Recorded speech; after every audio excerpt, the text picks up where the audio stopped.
Kali ini, kisah datang dari Yoga saat ia masih menginjak kelas 1 SD sekitar tahun 2001. Mari dengarkan kisahnya. Banyak kejadian di sekitar kita. Di antara kita, banyak yang melihat mereka. Walau sepintas, itu terlihat jelas. Hidup kita berdampingan dengan mereka. Hanya alam yang membedakannya. Selalu ada peristiwa. Maka akan aku kisahkan semuanya.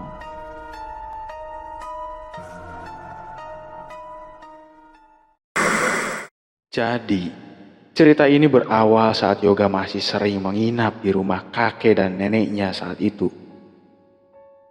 Rumah kakek dan neneknya memang tidak jauh dari rumahnya.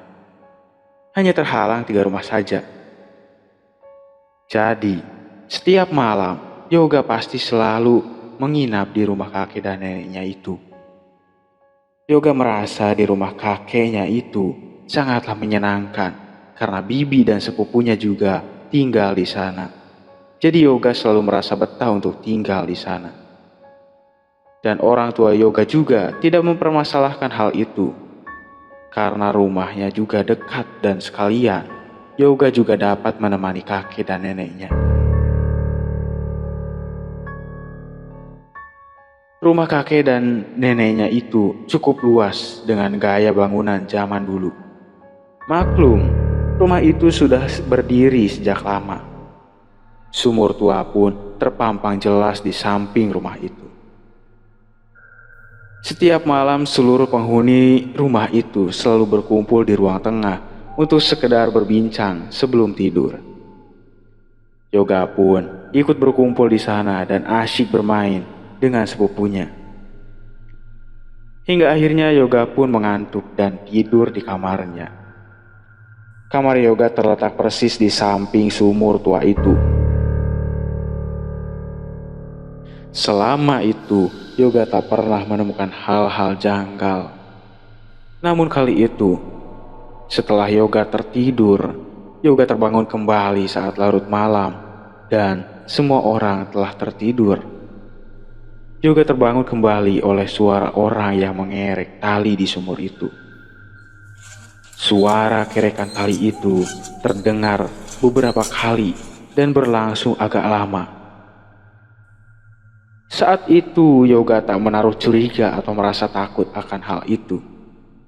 Dan Yoga tidak berpikir tentang hal yang aneh. Hingga akhirnya suara itu hilang dan Yoga dapat tidur kembali.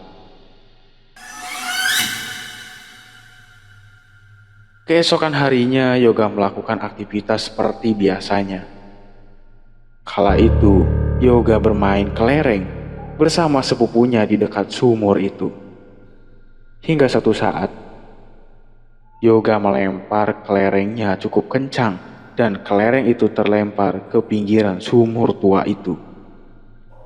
Yoga pun langsung berjalan ke arah sumur itu untuk mengambil kelerengnya. Setelah sampai di sumur itu, Yoga mencari-cari di mana kelerengnya karena Yoga tak tahu titik di mana kelerengnya jatuh tadi. Sementara sepupu Yoga pergi ke dalam rumah untuk minum. Yoga terus mencari kelerengnya di tengah suasana mendung di sore itu. Kala itu, suasana cukup sepi.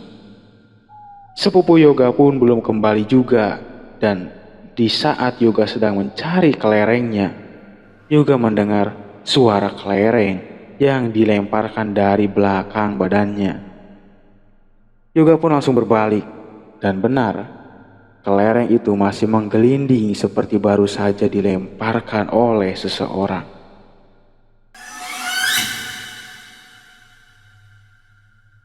Dan itu adalah kelereng yang dicari oleh Yoga. Yoga bingung kenapa kelereng itu tiba-tiba muncul seperti itu. Padahal di sana Yoga tak melihat siapapun. Yoga segera mengambil kelereng itu dan segera berbalik badan untuk masuk ke dalam rumah. Ia segera bergegas meninggalkan sumur itu.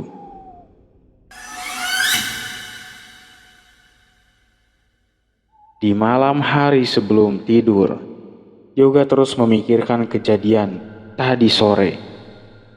Namun ia masih tak paham dan akhirnya tertidur dengan rasa penasaran yang masih mengganjal di benaknya.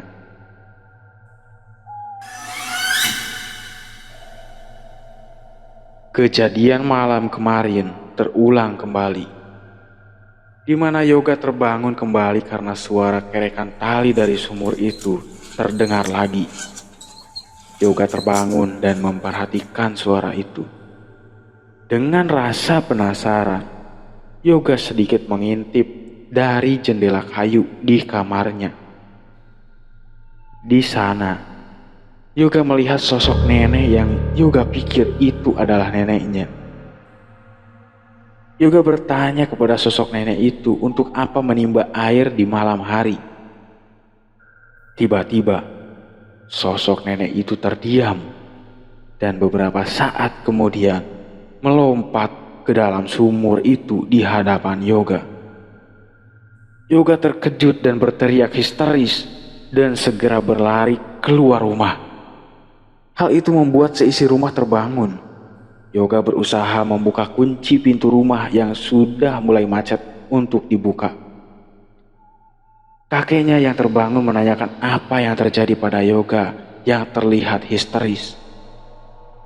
Yoga hanya berkata kalau neneknya jatuh ke dalam sumur sambil meminta kakeknya untuk membukakan pintu rumah itu. Kakeknya terkejut dan tak lama kemudian neneknya menghampiri Yoga dan Yoga terkejut melihat neneknya di dalam rumah. Padahal ia melihat neneknya terjatuh ke dalam sumur dengan jelas.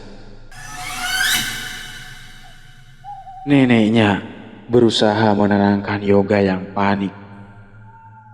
Yoga terus bertanya-tanya, siapa yang baru saja ia lihat tadi? Neneknya terus menenangkan Yoga dengan terus mengalihkan pembicaraan. Hingga pada akhirnya, kakeknya mengajak Yoga untuk tidur bersama kakek dan neneknya di malam itu. Keesokan harinya, dengan rasa penasaran, Yoga dan tanpa sepengetahuan siapapun, Yoga kembali ke sumur itu.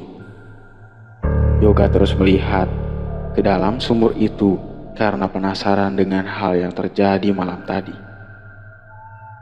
Yoga melemparkan beberapa kerikil ke dalam sumur tua itu. Namun saat itu tak terjadi apapun. Di sore hari sekitar pukul 7 malam, Yoga dan sepupunya pergi keluar untuk membeli jajanan. Setelah itu mereka pulang melewati sumur itu. Yoga sengaja memperlambat langkahnya, sedangkan sepupunya berjalan agak cepat. Tepat di hadapan sumur itu, Yoga berhenti. Dan entah mengapa, Yoga menatap sumur itu. Tiba-tiba, batu kerikil mengenai kepala Yoga dari arah sumur tua yang Yoga tatap. Yoga terkejut dan Yoga semakin menghampiri sumur itu. Setelah berjalan agak dekat, Yoga mendengar suara wanita yang memanggil namanya dari dalam sumur itu.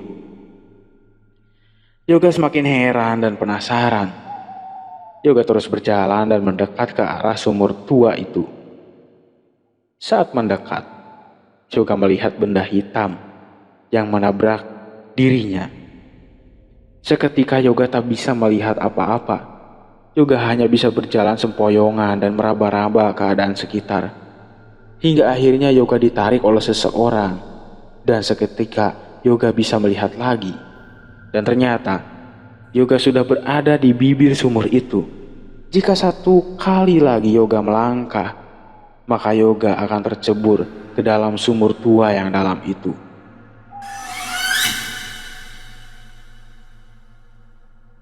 Orang yang menariknya adalah kakeknya.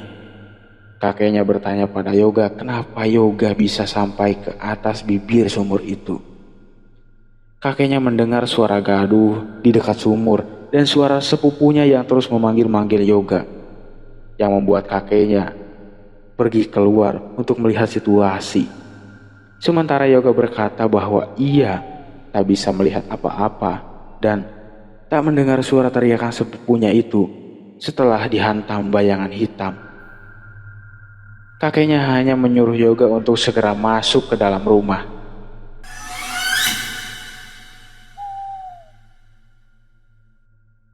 Sampai di dalam rumah, sang kakek pun meminta Yoga untuk tidak mendekat kembali ke sumur tua itu lain kali.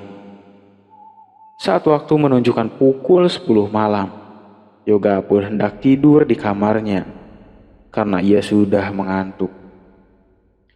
Sesampai di kamarnya, Yoga langsung berbaring dan menutup wajahnya dengan bantal agar dapat tertidur lebih cepat. Lampu kamar Yoga pun dipadamkan agar suasana lebih tenang. Seluruh penghuni rumah itu juga sudah mulai masuk ke kamarnya masing-masing untuk tidur. Saat itu Yoga sudah tidak memikirkan lagi kejadian barusan yang membuatnya hampir terjatuh ke dalam sumur itu. Perlahan-lahan Yoga mulai terlelap ke dalam tidurnya. Hingga akhirnya suara kerekan tali timbaan di sumur itu terdengar kembali. Yoga langsung terbangun dan kali itu Yoga tidak ingin melihat ke sumur itu lagi. Namun kala itu terdengar suara neneknya yang memanggil Yoga dari luar, dari arah sumur itu. Sontak saja Yoga terbangun dan langsung membuka jendelanya untuk melihat keluar. Ternyata Yoga melihat neneknya yang sedang menimba air di sana. Tanpa memperlihatkan wajahnya, sosok nenek yang Yoga lihat meminta Yoga untuk membantunya. Tanpa berpikir panjang, Yoga langsung keluar rumah. Pintu rumah yang biasanya susah untuk dibuka mendadak gampang sekali untuk dibuka oleh Yoga. Yoga langsung berlari ke arah sumur itu. Dia melihat neneknya yang sepertinya kelelahan. Nenek itu pun meminta Yoga untuk menimba air, dan Yoga pun langsung meraih tali timbaan itu. Baru saja tali itu Yoga raih, tiba-tiba Yoga tertarik oleh tali itu dan masuk ke dalam sumur tua itu. Yoga tersungkur ke dalam sumur. Yoga berteriak meminta tolong pada sosok nenek yang berada di atas. Kemudian Yoga melihat nenek itu menatap dari atas. Yoga terus meminta tolong karena di bawah sangatlah dingin dan menakutkan baginya. Namun tiba-tiba Yoga melihat kepala nenek itu lepas dan jatuh menghantam dirinya. Setelah menghantam dirinya, kepala itu mengambang di hadapannya dan tertawa dengan keras. Yoga pun takut bukan kepalang. Dia berteriak sejadi-jadinya hingga akhirnya kakek Yoga pun terbangun setelah mendengar teriakan Yoga. Kakeknya mencari Yoga ke kamar dan tak menemukan Yoga di sana. Akhirnya, karena teriakan Yoga yang keras, kakeknya mengetahui bahwa teriakan Yoga berasal dari sumur itu. Kakeknya panik dan langsung berlari ke arah sumur dan membangunkan orang seisi rumah itu. Semua orang terbangun dan para tetangga pun ikut berdatangan karena mendengar teriakan dan kegaduhan dari rumah itu. Kakek Yoga pun meminta tolong pada warga untuk mengeluarkan Yoga dari sumur itu. Para warga dan kakeknya pun bingung. Kenapa bisa Yoga masuk ke dalam sumur itu? Padahal sumur itu telah ditutup oleh kayu dan batu semenjak Yoga sering menceritakan kejadian aneh dari sumur itu. Dan pada saat Yoga sudah terjatuh ke dalam, posisi sumur itu masih tertutup rapat dan tak ada celah sedikit pun yang bisa membuat Yoga jatuh ke dalam sumur itu. Akhirnya warga bahu-membahu untuk menolong Yoga, dan hingga akhirnya Yoga dapat dikeluarkan dari sumur itu. Yoga beruntung karena saat kejadian posisi sumur sedang surut.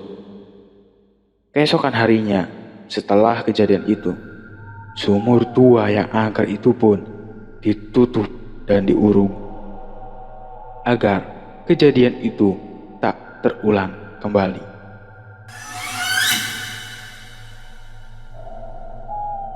Terus dukung catatan astral agar kami selalu dapat menyajikan cerita-cerita seram untuk Anda.